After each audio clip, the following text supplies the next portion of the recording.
Hi అండి, అందరు ఎలా ఉన్నారు? బాగున్నారా? Welcome back to my channel. ఈరోజు వచ్చేసి మనము పాలక్ రైస్ అయితే చేయబోతున్నాము. ఇక్కడైతే వేడి నీళ్ళు చేసుకోవాలి, ఉడకబెట్టద్దు అనమాట.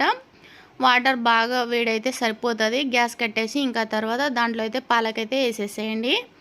ఇంకా వేసిన తర్వాత కొద్దిగా ఆయిల్ వేసేసి ఒక్క ఉల్లిపాయ అయితే కట్ చేసి ఇట్లా పొడుగుగా వేసేసేయండి. ఇంకా బిర్యానీ పత్తా, కొద్దిగా సాజీర అనమాట, ఒక యాలకులు, ఇంకా చెక్క లవంగాలు అనమాట.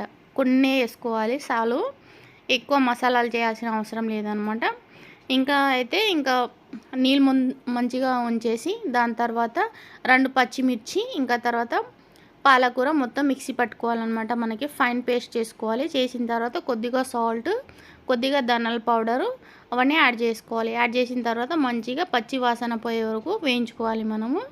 మసాలాలు బాగా వేగిపోయినాయి కదా, తర్వాత రైస్ కూడా వేసేసి మంచిగా ఫ్రై చేసుకోవాలన్నమాట.